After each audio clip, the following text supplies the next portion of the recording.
So, welcome to Startup Centre Victoria this evening. Our special guest is David Schloeffel, and he's going to tell us all about the Industry Growth Fund and the opportunities that it may present to some of our startups or businesses wanting to grow and innovate. So, thank you, David. He's actually from our patch. He is in Centre Victoria at a little tiny agricultural community called Yandoit. I'm not sure there's much at Yandoit, but he's obviously enjoying the rural life. We're very glad to have you in our region, David, and another wonderful source of information for us. So thank you for joining us this evening. I'm going to hand over to you now. Thank you, Kerry. You say there's nothing at Android. We have a cultural centre. Hey, we have the Android Cultural Centre. So how's that? Not bad for a population of 120. Yeah, I'm David Schloeffel. Kerry was worried about the O. You missed the L, but that's all right. It's all good. Um, it's an old Germanic name. It's just one of those hangovers. My lot came out in about 1850 when there was a big German migration from Europe, but we won't go into that. So I'm here today just to quickly brief you on the Industry Growth Program. It's a terrific program. It's one of the best kept secrets, and part of the reason it's been going for coming up for 2 years now. But when it started, it got absolutely inundated. So clients were having to wait up to sort of 9, 10 months to actually get allocated an advisor. So we didn't want to promote it, obviously, because we didn't want to kill expectations. They doubled the number of advisors earlier this year, and we've slowly got through the backlog. So now we're actively trying to let the startup community around Australia know about the program. So I'm going to share, and Kerry's going to make sure I've shared the right. Hang on, get out of the way, everybody there. Okay, shared the right screens. So, are we Perfect. right here, Kerry? It Have I got is the right screen? perfect. Yes. Excellent. Okie dokie. So, yeah, the Industry Growth Program is about supporting innovation in Australia. It's a national initiative. It comes from the Department of Industry, so it's a federal government initiative, and it's one of Labor's key planks, so it's very, very important to them. And it's about helping startups and small businesses commercialise innovations that they may have. There are three main offerings to the program. So the first and the core offering is advice. So that's the first part of the program, working with an advisor to help you create commercialization plans, talk about your technology or your innovation, and make sure that your business is going to be in good stead. Then the second part is funding, potential for funding. So we have grants. And then the third part is connection with industry expertise. So I'll just go into that a little bit more detail. So the entry point, as I say, to the program is the advisory service. So you'll be allocated an advisor. Sometimes I'm in Central Victoria, but as Jay just said, is going to work with another advisor who actually has experience in rail infrastructure. I do as well, but that's all right. Phil can work with you. But we do try and match it correctly. So just depending here, but we've got a range of skills and different attributes for the advisors. And so each advisor works differently. Now, one of the great things about this program, it's not a cookie cutter program. If you've done government programs before, which tend to be you do A, then B, then C, then D. One of the things I tell my clients is we're going to design how this engagement works. You and I are going to work out what we do together. The only cookie cutter thing is there does have to be a report at the end of the advisory service, and that has some flexibility in what that looks like. But how we get there is really up to us. So how rich and deep we do it, or how high level we do it. So it's very much a collaborative, designed engagement between client and advisor. And at the end result is a report with planning around commercialisation and hopefully getting you into that sort of scale and growth procedure past proof of concept. So the grant opportunities, there are two grants. One is the early stage commercialisation grants. So we won't work with businesses that just basically have an idea. You've got to be a bit past the idea. So there's got to be some sort of feasibility. You've got to have done some sort of market work and some maybe competitive work. But we do get into as far as you need to do proof of concept. So if you're at that sort of stage, look, we have a feasible idea. Now we need to develop whatever it might be for proof of concept, whether that's prototyping or maybe lab tests or whatever it might be, and going through to maybe minimal viable product. So that would be covered in the early stage commercialization, which is 50 to 250. And then once you've actually got a viable product, and obviously with tested prototypes or MVPs, and you're ready to scale and grow, then there's the commercialization and growth grants worth 100,000 to 5 million. They are matched, so you've got to match the figure there. But you don't have to have the money up front. It'll always be done in milestones. So as long as you have the money for the next milestone, and there's normally 5 or 6 milestones over the period of a grant. The grants are very, very good, but obviously as this program grows, very competitive. So we're running about 1 in 10 at the moment are getting a grant, who are applying. So that's about the figure we did. Now, you might go 1 in 10. I'm doing work with various university research bodies, and they go 1 in 10. That's fantastic. At unis, it's about 1 in 50. So, they're great odds. So, compared to some grants, that's not too bad an odd. The third part of the program is the industry partner organisation. So we work with 6 different organisations, and they supply exclusive programs, advice, and connections for industry growth program clients. Now, not every sector's covered. We have 2 sort of in the med tech, life sciences. We have 1 in the ag tech space, 2 in the general manufacturing space, and 1 in renewables, particularly hydrogen. And of course, one of the key planks of the industry growth program is just to build manufacturing capability within Australia. So obviously that's why there's manufacturing groups there. So to get into the program, there's sort of 3 key things that you need to do: have a unique product, service, or process innovation, align with one of the NRF priority areas, and satisfy the business requirements. So just very quickly, so innovation here is a new, unique, or significantly different product, process, or service to any other previous product or service in the market or industry where the product is intended to be sold or traded. Involves significant enhancements or developments of current products or services that will enable the business to scale and transform. So minor changes or improvements are not seen to be eligible. It doesn't necessarily have to be a world-beating innovation. It may be something that is happening overseas that you're bringing into Australia.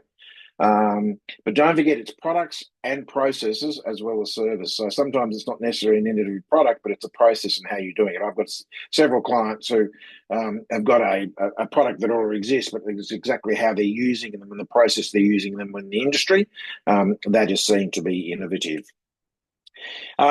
The government has 7 key priority areas, and this is where all the business and their various programs work.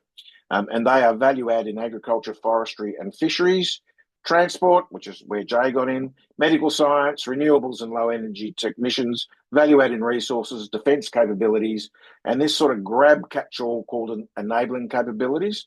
And I won't read them out, but you can see on the right-hand side there some of the things that come in under enabling. So it tends to be sort of high tech, and there's a sort of an involvement in manufacturing some way. Pure play software companies could get into the advisory service, but probably most likely would not get a grant, because obviously if it's just software, if it's a software platform or an app or whatever it might be, that's not adding to building capability in Australian manufacturing. And the last thing is the business requirements. So you can be a pre-revenue startup. That's fine. But you do have to have an ABN, so there has to be a business sort of involved with it. But we only go up to $20 million. So if you're an established business and you've got an innovation, you need to be under that $20 million turnover. You can't be income tax exempt, and you need to be registered for GST. So they're the key things. There are some other things as well, but they're the key things that we require. And that's about it. I've just kept that pretty short, just as a nutshell. All the information's on business.gov.au/IGB. There are a couple of codes there that you can scan. There are my details. I'm very happy if you want some more information. Drop me an email. I didn't put my phone number only in there because I'm in meetings and running workshops and things, and it can be difficult to get. So it's better if you drop me an email, and then I can respond and set up a time to either call or have a Teams meeting. Government works on Teams, not Zoom, so it'd be a Teams meeting. So that's it.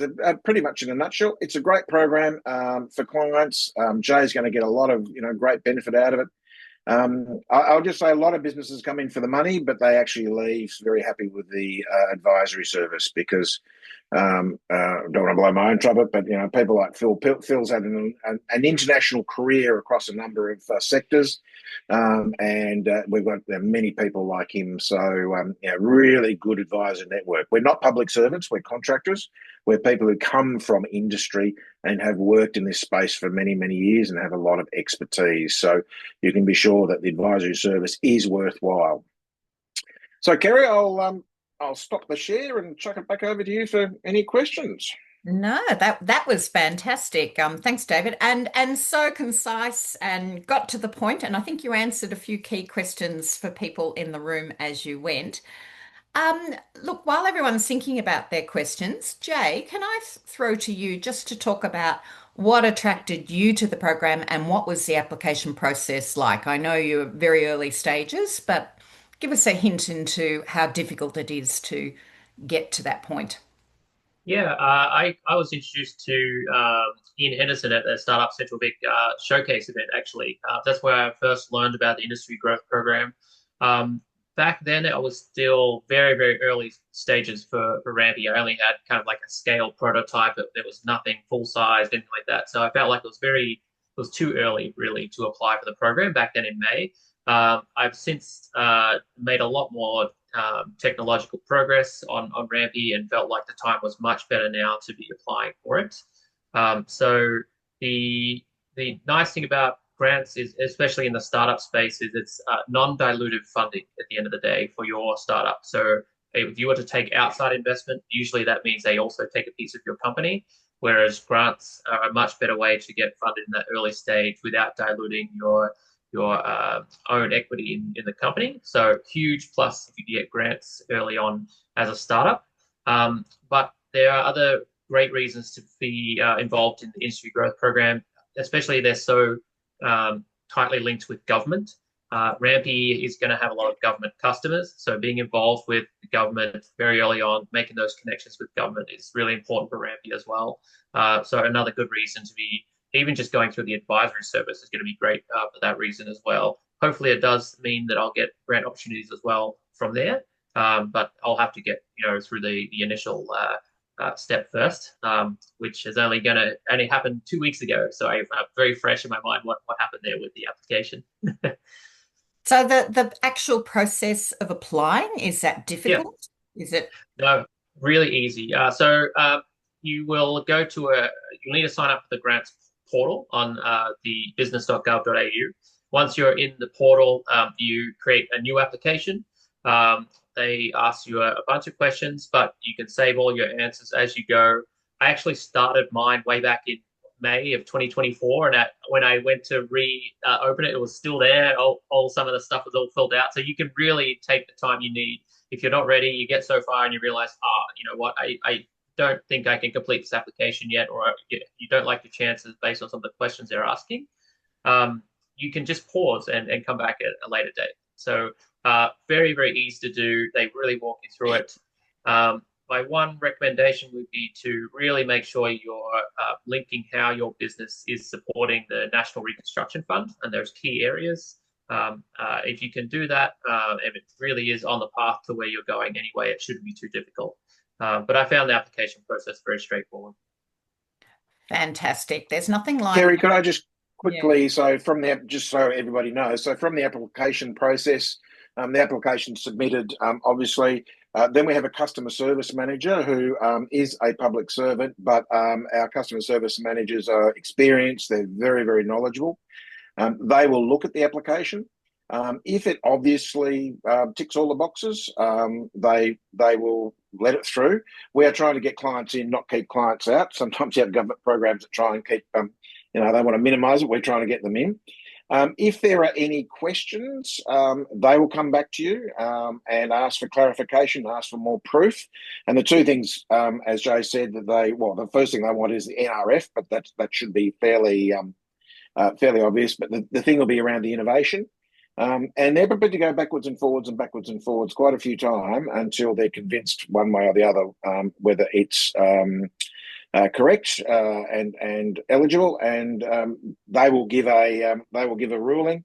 It has to go up one level to get final approval, but that's normally just a tick in the box, and then you are into the program. So it's a pretty simple process, and allocated a suitable advisor. Excellent. Do we have any other questions?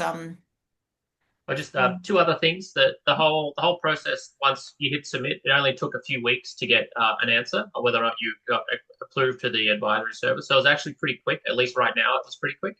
And the other thing is it's a rolling application. So there's no hard deadline you're trying to meet with your application as well. So you can take your time. There's no rush. Make sure you put in your best foot forward, and don't feel pressured to take your time. You're an excellent ambassador for the program. Of course. You might be asked to speak again, I suspect. Happy to, Kerry. All right. Do we have any questions from the room that you'd like to ask of either David or Jay? Sounding like there's really good information come out there, but for me, Kerry, that was great though. Thank you. All right, Mark's all good. Thank you. And David did clarify how AI would fit into that. So I was wondering if you'd have to ask that question, but he covered off on it. The important thing is we know about it. And we've got David close by in the region if there are any questions, but obviously the program is laid out very well.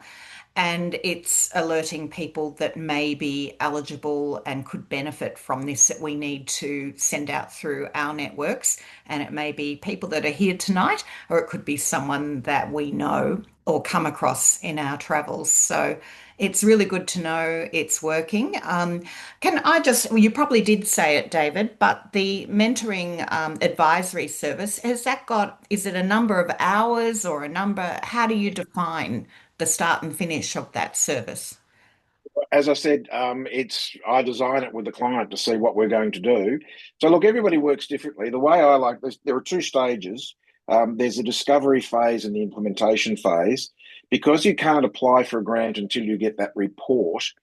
Now that the backlog's gone, I was a bit behind, but what I try and do is do all the work that I need to get the report back to you. So I try and make that as quickly as possible. Because there are things like there that we talk about business strategy, for instance. So rather than go into the business strategy in a report, I just say yes, there is a business strategy, or no, there's not a business strategy. Is there a brand strategy? Is there a commercialization strategy, etc.?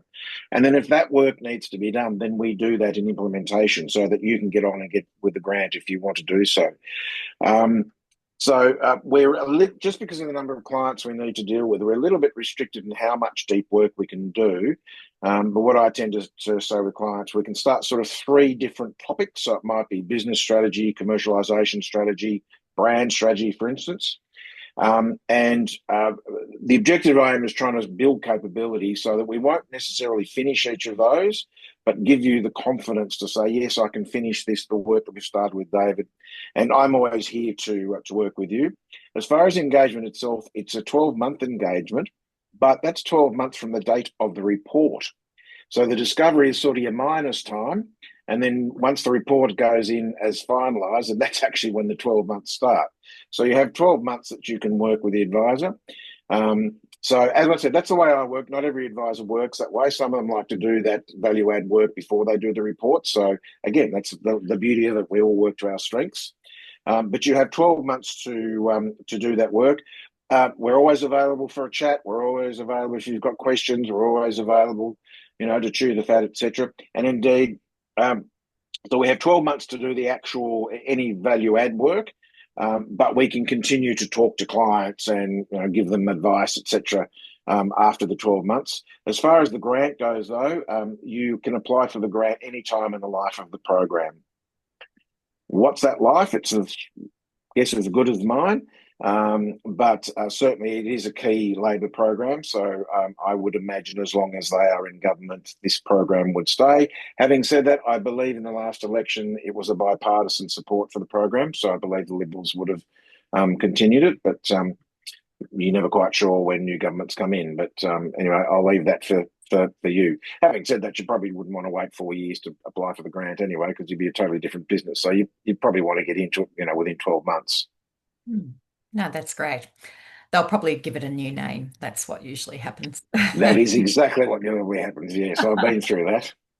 All right, that's fantastic and great. It's 12 months. I mean, all too often it's condensed down to very short periods. So it sounds really good. So thank you for alerting us to this, David. We have publicised it in the past, but there's nothing like seeing a face behind, one of the faces behind it, and hearing you explain it in very concise terms. So that's great. Thank you so much, everyone. And hopefully this has been of value to us all, but certainly has to me. So thank you very much. Okay. Thanks, Gary. Thanks, everyone. Bye.